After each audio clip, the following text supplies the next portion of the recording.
Class 11 कब शुरू हुई और कब खत्म पता ही नहीं चला। और आज हम उस सिचुएशन में खड़े हैं कि मैम लग रहा है कि क्लास 11 तो समझिए हमारी पूरी वेस्ट ही हो चुकी है। और उसके बावजूद भी अगर आप अपने पहले अटेम्प्ट के साथ इस एग्जाम को क्रैक करना चाहते हैं, बेटा अगर आप नीट 2026 में हर हाल में अपना सिलेक्शन इंश्योर करना चाहते हैं और अपने ड्रीम मेडिकल कॉलेज तक पहुंचना चाहते हैं, then this video is for you. क्योंकि यार इस वीडियो में बहुत सोच समझ कर मैंने जो है वो हर फैक्टर को कवर किया है, हर चीज जो आपका सिलेक्शन इंश्योर करती है उसको यहां पर मैं डिस्कस करने जा रही हूं। यानी कि पूरा 1 ईयर कंप्लीट प्लान, जहां पर आप लेक्चर्स कैसे फॉलो कर सकते हो, बेटा आपका सिलेबस क्या है, सिलेबस कंप्लीशन आपको कैसे करना है, ऑर्गेनिक इनऑर्गेनिक और physical.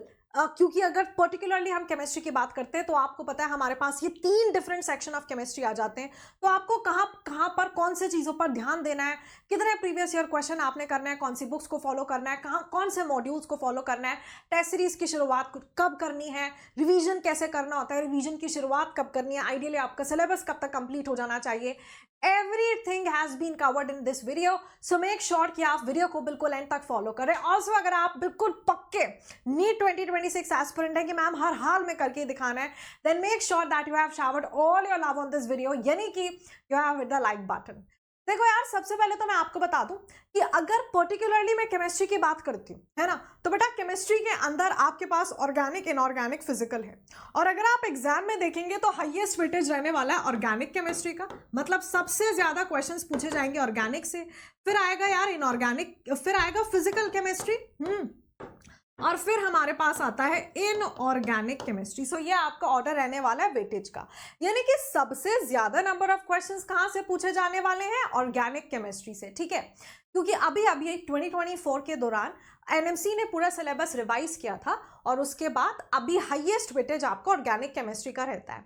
And let me tell you, ये जो क्लास 11th वेस्टेड वाला जो सब दुख है ना, वो सबसे ज्यादा आपको परेशान यहीं पे करने वाला है, यानी कि सबसे ज्यादा प्रॉब्लम उसकी वजह से आपको ऑर्गेनिक केमिस्ट्री में ही होने वाली है। आप इस बात को गांठ बांध लें कि यार ऑर्गेनिक केमिस्ट्री वैसा सब्जेक्ट है जिसमें कि अगर तो आपको क्लास 11th नहीं आती होगी तो तुम कितनी भी जान लगा लो, मतलब कुछ भी कर लो, क्लास 12th आप उतना अच्छा नहीं सीख पाएंगे। आप इवेंचुअली रट्टाफिकेशन ही कर रहे होंगे और फिर रट्टाफिकेशन से नीट जैसे एग्जाम के क्वेश्चन तो आप सारे क्रैक नहीं कर पाएंगे। तो इसीलिए पर्टिकुलरली ऑर्गेनिक केमिस्ट्री में, और देखो इसका वेटेज भी ज्यादा है बेटा, अगर सिलेक्शन लेना है केमिस्ट्री में बढ़िया परफॉर्म करना है और उसके लिए फिर आपको ऑर्गेनिक में बढ़िया परफॉर्म करना पड़ेगा। तो इस बात को ध्यान रखना कि बिना इन चैप्टर्स के IUPAC nomenclature, isomerism, GOC and reaction mechanism, ये कुछ वैसे चैप्टर्स हैं, कुछ यूनिट्स हैं जिनके बिना जब आप लैंग्वेज नहीं सीख पाएंगे ऑर्गेनिक केमिस्ट्री को पढ़ने की। तो पहले तो यहाँ से आपने अपना जो है सिलेबस की शुरुआत करनी है, चाहे तुम क्लास 12th में हो या कैसे भी। ठीक है, अब नहीं यहाँ, और इसमें इतना टाइम नहीं लगेगा, है ना। फिर इसके बाद हमारे पास क्वेश्चन प्रैक्टिस के लिए आप बुक रेफर कर सकते हो MS चौहान। बट लेटेस्ट से अगर आप मेरे साथ पढ़ते हैं, मेरे बैचेस में अगर आप पार्टिसिपेट कर रहे हैं या मेरे बैच के स्टूडेंट हैं, तो वहां पर मैं आपको DPPs प्रोवाइड कर रही होगी और उसके बियॉन्ड आपको कुछ भी नहीं करना है, यानी कि मैं ही आपको स्टडी मटेरियल प्रोवाइड कर रही होगी, ऐप पे ही तुम्हें स्टडी मटेरियल मिल रहा होगा। तो फिर आपको वहां पर MS चौहान को भी रेफर करने की जरूरत नहीं है, क्योंकि जितने अच्छे बुक्स हैं, स्टैंडर्ड सोर्सेज हैं, प्रीवियस ईयर क्वेश्चंस हैं, सबको मिलाकर एक सही सीक्वेंस में अलाइन कर हमने आपके लिए DPPs बना दिए, तो उतना काफी होता है। अच्छा, फिर मैं आपको बता दूं कि भाई रिएक्शन चार्ट बनाना बेहद इंपॉर्टेंट है। मैं अपने सारे स्टूडेंट्स को हमेशा रिएक्शन चार्ट बनवाती हूँ। आपके पास कुल मिला के कुछ 47-50 के आसपास नेम रिएक्शंस हैं NCERT के मुताबिक, और सारी ही नेम रिएक्शंस बिल्कुल ऑन योर टिप्स होनी चाहिए। अगर तुम चाहते हो कि बिल्कुल सही फॉर्मेट में एक सही रोड मैप फॉलो करते हुए अगर एक बढ़िया टीम आपको मिल जाए, सिस्टमैटिक तरीके से, जीरो डिस्ट्रैक्शन के साथ आपका पूरा सिलेबस कवर हो पाए, देन सबसे पहले मैं आपको बता देना चाहती हूं कि अभी अनअकैडमी आरंभ इवेंट के चलते बेटा अभी आपको 1 ईयर प्लस सब्सक्रिप्शन तुम अवेल कर सकते हो जस्ट फॉर ₹4499, जहां पर कि कमेंट सेक्शन में तुम्हें लिंक मिलेगा। बेटा कोड यूज कर लेना AKA लाइव, क्योंकि देखो इसमें क्या हो रहा है ना, सबसे पहले तो आपको बैच मिल रहा है, केमिस्ट्री का ध्यान आकांक्षा मैम रख रही होंगी, बाकी भी आपको आपकी फेवरेट टीम मिल रही होगी फिजिक्स और बायोलॉजी के लिए। तो ये पूरा PCB बैच रहने वाला है। दूसरी बात 24/7 डाउट सॉल्विंग तुम्हें मिल जाएगी। बेटा पूरा का पूरा स्टडी मटेरियल आपको ऐप पे प्रोवाइड किया जाता है। एट द सेम टाइम पिछले 10 साल के प्रीवियस ईयर क्वेश्चंस का वीडियो सोल्यूशन भी तुम्हें दिया जाएगा। क्लास के दौरान आप टीचर को कॉल कर टीचर से बात कर सकते हो, अपना डाउट रिजॉल्व करा सकते हो। पर्सनल मेंटोरशिप आपको मिलती है जब आप कोड AKA लाइव यूज करते हैं। एट द सेम टाइम ये जो मेरे पीछे का ड्राइव लिंक दिख रहा है ना, इस ड्राइव लिंक का एक्सेस उन बच्चों को मिल पाता है जो कि प्लेटफॉर्म को ज्वाइन करते हैं via the code AK live. तो यहाँ पर आपको reaction charts, formula sheet, mind maps, ये सब कुछ मिल रहा होगा which has been all curated by me. अब बेटा इसका एक्सेस सिर्फ और सिर्फ उन्हीं बच्चों को मिल पाएगा जिन्होंने की प्लेटफॉर्म को ज्वाइन किया होगा via the code AK live, और उन्हीं को मेरी मेंटोरशिप भी मिल पाती है। ठीक है, सो अगर आप चाहते हो कि मेरे को फालतू का दिमाग इधर उधर नहीं लगाना पड़े कि स्ट्रैटेजी क्या बनाऊं, ये क्या करूं, ये कैसे करूं, कौन से क्वेश्चन करूं, इसमें बहुत टाइम वेस्ट होता है। And you have to understand कि अब इस 1 साल के ड्यूरेशन में आपको क्लास 11th क्लास 12 दोनों को इस तरह से कवर करना है सच दैट आप अपना सिलेक्शन इंश्योर कर पाए। तो एक सिस्टमैटिक अप्रोच के साथ वो पॉसिबल होता है जब आपको एक एक्सपीरियंस टीम की गाइडेंस मिलती है, और जब शुरुआत से तुम वैसे लेकर चलते हो तो फिर ना तुम बैच ज्वाइन तो करोगे, और यही बैच ज्वाइन करोगे ये पक्का है, क्योंकि आपको समय के साथ ये रियलाइज हो जाएगा that nothing better than this. पर यार जब टाइम निकल जाए, है ना, 6 महीने निकल गए, फिर उसके बाद आप ज्वाइन करें, क्यों नहीं शुरुआत से पहले दिन से अपने एक ऑनेस्ट अटेम्प्ट दे, 100% अपना देने की कोशिश करें। ठीक है, सो इसी के साथ यार यहाँ पर सभी के साथ मिलकर तुम्हारा सिस्टमैटिक अप्रोच के साथ जो है सिलेबस फिनिश हो रहा होगा। एट द सेम टाइम जहाँ बात आती है सिलेबस की, तो तुम सिलेबस पूरा का पूरा मेरे टेलीग्राम चैनल से भी डाउनलोड कर सकते हो। बिल्कुल फ्री सिलेबस ट्रैकर्स मिल जाएंगे तुम्हें, फिजिक्स का भी, केमिस्ट्री का भी, बायोलॉजी का भी। जो लेटेस्ट सिलेबस है पूरा सिलेबस ट्रैकर मैंने रखा हुआ है अपने टेलीग्राम चैनल पर, तो वीडियो पॉज कर एक बार इसको स्कैन कर आप मेरा टेलीग्राम चैनल भी ज्वाइन कर सकते हो। क्या सिर्फ सिलेबस कंप्लीशन आपका सिलेक्शन इंश्योर करता है? तो जी नहीं बेटा, सिर्फ सिलेबस कंप्लीशन से अगर वाकई सिलेक्शन होता तो इतना सारा कंटेंट यूट्यूब पर है, सबका सिलेबस कंप्लीट होकर सिलेक्शन हो ही रहा होता। बट देन एक तो हर साल हर एजुकेटर, हर टीचर अपने आप को अपग्रेड करता है डिपेंडिंग अपॉन कि आपका पेपर पैटर्न किस तरीके से बदल रहा है। एट द सेम टाइम यार एक टीचर जिसने बार बार इस एग्जाम को देखा है मल्टीपल साइकिल्स में, वो बेहतर समझता है, बेस्ट समझता है कि एक पर्टिकुलर चैप्टर में से भी वो कौन सा सब टॉपिक है, वो कौन से लाइन है एनसीईआरटी की जिसको घुमा फिरा कर पूछ लिया जा सकता है, या फिर वो कौन सा सब टॉपिक है जहां से बहुत ज्यादा नंबर ऑफ क्वेश्चन पूछे जाते हैं, या फिर वो कौन सा ऐसा इररिलेवेंट टॉपिक है जिसको उतना जिसमें उतना टाइम वेस्ट करने की जरूरत नहीं है। तो इसके लिए आपको एक प्रॉपर गाइडेंस की जरूरत होती है। एट द सेम टाइम भाई हर बच्चा यूनिक है, हो सकता है कि मेरी फिजिकल केमिस्ट्री स्ट्रांग है पर ऑर्गेनिक केमिस्ट्री पुअर है, मेरी बायोलॉजी बहुत स्ट्रांग है बट फिजिक्स बहुत पुअर है। तो यार मेरी जो स्ट्रेंथ और वीकनेस है उसके मुताबिक मेरी क्या स्ट्रैटेजी होनी चाहिए, मुझे क्या कर रहे होना चाहिए, ये जानना बहुत इंपॉर्टेंट है। और दिस कम्स विद एक्सपीरियंस, यानी कि जब आप एक ऐसे एजुकेटर या मेंटोर की गाइडेंस के अंडर होते हैं जिसने मल्टीपल AIRs प्रोड्यूस की हो, जिसने देखा हो क्या टॉपर्स एग्जैक्टली करते क्या है, जिसने टॉपर्स की जर्नी भी देखी हो और जिसने उन स्टूडेंट्स को भी देखा हो जो फेल हुए हो, तो यहाँ पर इस जर्नी में जो बहुत क्रूशियल रोल आपके लिए प्ले कर रहे होंगे वो होंगे आपके मेंटोर्स, बेटा आपके एजुकेटर्स, यानी कि आपके गाइड्स। और जैसे मैंने आपको बताया 18 मार्च से अपना भी बैच स्टार्ट हो रहा है, केवल 9 मार्च तक ये ऑफर वैलिड है, जहां पर 9 मार्च तक तुमको ये 4499 में मिल सकता है। उसके बाद ये बैच के प्राइसेस बढ़ जाएंगे और अभी आपके पास ये बेहतरीन मौका है जहां पर आपको बेस्ट एजुकेटर्स की गाइडेंस मिल रही होगी।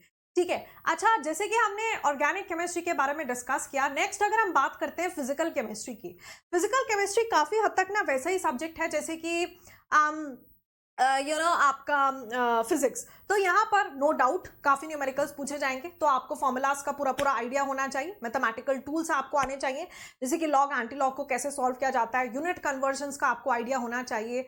ठीक है, तो स्पेशली जब हम फिजिकल केमिस्ट्री की बात करते हैं तो मैं अपने सारे स्टूडेंट्स को जब मैं पढ़ाती हूँ अलग से फॉर्मूला शीट प्रिपेयर कराती हूँ, मतलब सिर्फ एक शीट ऑफ पेपर जिसमें एक पर्टिकुलर चैप्टर रिलेटेड सारे फॉर्मूलाज हैं।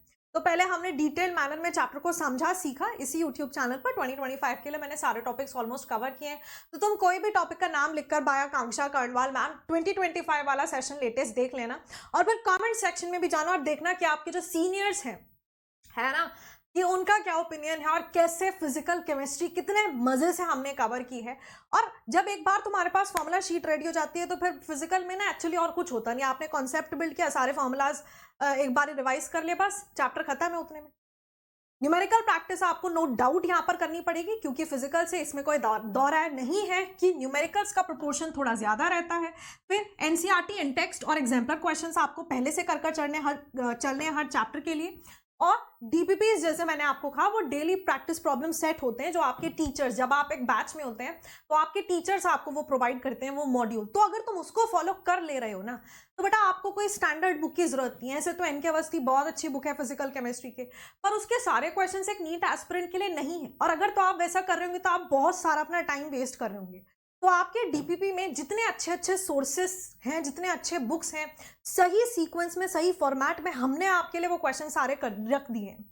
इसी के साथ पिछले 10 साल के प्रीवियस ईयर क्वेश्चंस को आपको जरूर कवर करना है। और बेटा फिर बात आती है इनऑर्गेनिक केमिस्ट्री की। इनऑर्गेनिक केमिस्ट्री है तो थोड़ा रटाफिकेशन वाला पार्ट, बट देन सबसे मजेदार इसलिए भी हो जाता है क्योंकि यहां से ना 100% स्कोर करने की प्रोबेबिलिटी बहुत हाई है, क्योंकि 100% क्वेश्चन एनसीईआरटी से ही पूछा जाएगा। एनसीईआरटी के बाहर कुछ नहीं पूछा जाता। तो आपने एक चैप्टर को कितने अच्छे से पढ़ा, उसके एनसीईआरटी को कितने अच्छे से कवर किया, और एनसीईआरटी को कवर करने के लिए भी ना, क्योंकि इनऑर्गेनिक केमिस्ट्री में हर दूसरी लाइन को पढ़ के ऐसा लगता है कि यार यहां से भी क्वेश्चन बन जाएगा, यहां से भी क्वेश्चन बन जाएगा। तो आपको एनसीईआरटी को कवर ही वैसे करना है कि साथ साथ आप NCERT line by line question कर रहे हैं, सच दैट आपको आइडिया लगता है कि अच्छा एक तो पिछले साल में कैसे क्वेश्चन पूछे गए प्रीवियस ईयर क्वेश्चंस की मदद से, प्लस एनसीईआरटी की एक लाइन से कैसे क्वेश्चन फ्रेम किया जा सकता है उस पर्टिकुलर फैक्ट से। फिर इसी के साथ जैसे मैंने आपको बताया डीपीपीज और मॉड्यूल्स तो जरूरी है ही, और सिलेबस का ख्याल रखना एक बेहद बेहद बेहद इंपॉर्टेंट चीज है। और फिर उसके बाद बुक्स मेरा स्पेशली मैं देखती हूँ कि आप लोग को पता नहीं क्यों ऐसा लगता है कि यार जो टॉपर होगा वो तो बेचारा रूम में तो उसके बैठने की जगह नहीं होगी, बस बुक्स ही बुक्स फैली हुई होगी, है ना, जो कि बिल्कुल एक बहुत बड़ा मिसकंसेप्शन है। जितना आप प्रिसाइज होंगे, जितना फोकस्ड होंगे, जितने लिमिटेड सोर्सेज आपके होंगे, आप उतना बेहतर परफॉर्म कर रहे होंगे, राइट। तो ध्यान रखिए कि नीट एग्जाम का मतलब है आपको अपने सिलेबस को कवर करना है, व्हाटएवर इज इन एनसीईआरटी।